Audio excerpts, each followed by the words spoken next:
Ce projet coordonné par le Forum européen pour la sécurité urbaine rassemble 10 villes qui, pendant 24 mois, vont réfléchir à la politique de réduction des risques dans ce cadre. Les objectifs poursuivis tendent à un équilibre entre la prévention en termes de santé, la nécessaire répression et la tranquillité publique. En effet, la consommation de drogue sur l'espace public peut avoir de nombreux impacts négatifs en termes de qualité de vie.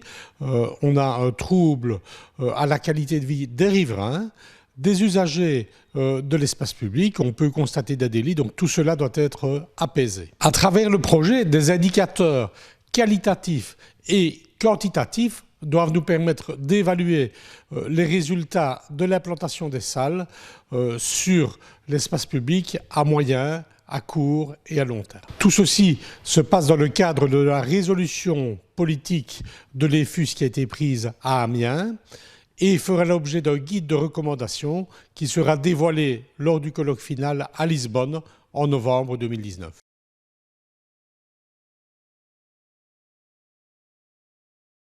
Je voulais vous dire que ce travail magnifique qui a été réalisé est très important. D'ailleurs, pour nous, lorsque nous avons fait notre projet de salle de consommation à Strasbourg, c'est aussi les expériences allemandes, suisses qui nous ont aidés à avoir un accord très large, puisqu'à Strasbourg, il y a un quasi-consensus autour de la salle de conso et demain sur l'hébergement thérapeutique en lien avec cette salle de consommation.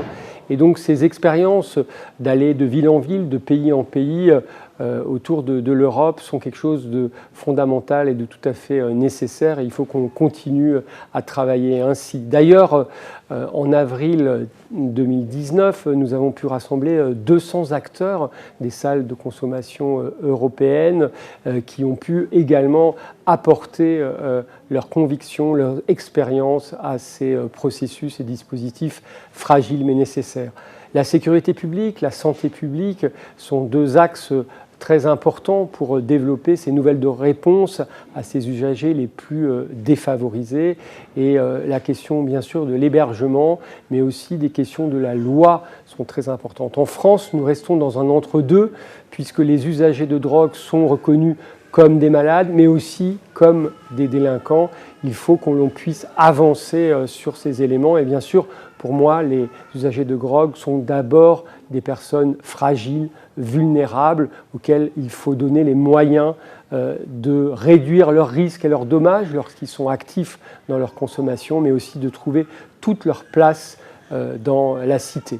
Et donc, je vous invite, en lien avec les institutions européennes, le Parlement européen, le Conseil de l'Europe, la Cour européenne des droits de l'homme, qui sont, comme vous le savez, basés à Strasbourg, à envisager de réorganiser à Strasbourg en avril 2021 un colloque qui réunirait à nouveau ces différentes structures pour bien sûr échanger autour des expériences, mais aussi aller plus avant, comme EFUS et Solidify le font là, pour aider à avoir des lois plus progressistes, plus intégrantes, plus à l'écoute des personnes les plus en difficulté.